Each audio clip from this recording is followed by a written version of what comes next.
एक गांव में एक व्यापारी रहता था। दूर दूर तक उसका नाम फैला हुआ था।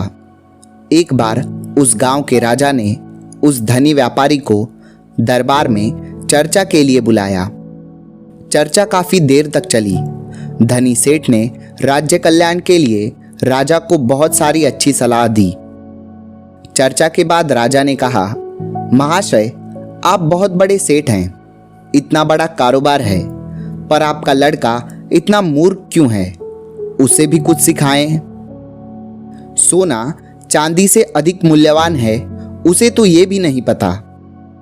यह कहकर राजा जोर से हंस पड़ा। व्यापारी को बुरा लगा। वह घर गया और अपने लड़के से पूछा, सोना और चांदी में अधिक मूल्यवान क्या है? तब लड़का पूरे विश्वास के साथ बोला, सोना पिताजी। पिताजी बोले, तुम्हारा उत्तर तो ठीक है, फिर राजा ने ऐसा क्यों कहा? और सभी के बीच में मेरी खिल्ली भी उड़ाई। लड़के को सारी बात समझ में आ गई। वह बोला, राजा गांव के पास एक खुला दरबार लगाते हैं, जिसमें सभी प्रतिष्ठित व्यक्ति शामिल होते हैं। ये दरबार मेरे स्कूल जाने के रास्ते में ही पड़ता है और राजा को पता है कि मैं आपका बेटा हूं, इसीलिए वो मुझे देखते ही बुलवा लेते हैं। अपने एक हाथ में सोने का सिक्का व दूसरे हाथ में चांदी का सिक्का रखकर कहते हैं कि जो अधिक मूल्यवान है उसे ले लो, और मैं चांदी का सिक्का ले लेता हूं। सभी ठहाका लगाकर हंसने लगते हैं और मजा लेते हैं। ऐसा करीबन हर दूसरे दिन होता है। तब पिताजी बोले, फिर तुम सोने का सिक्का क्यों नहीं उठाते? 4 लोगों के बीच में अपनी फजीहत कराते हो और मेरी भी। लड़का हंसा और पिताजी का हाथ पकड़कर अंदर ले गया और कपाट से एक पेटी निकालकर दिखाई, जो चांदी के सिक्कों से भरी हुई थी।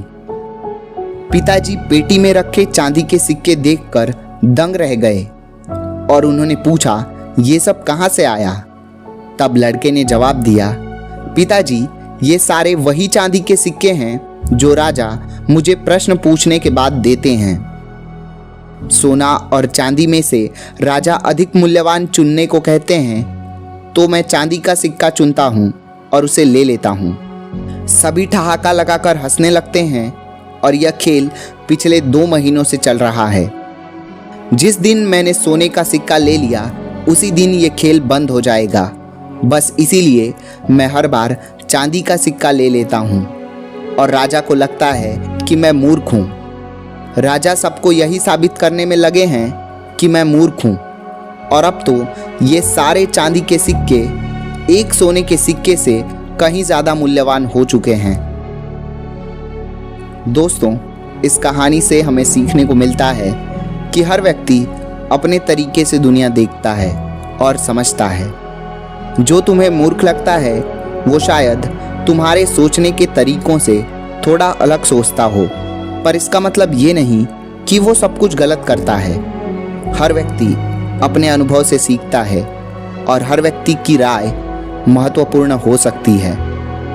ऐसे ही और वीडियो देखने के लिए हमारे चैनल को सब्सक्राइब कीजिए। धन्यवाद।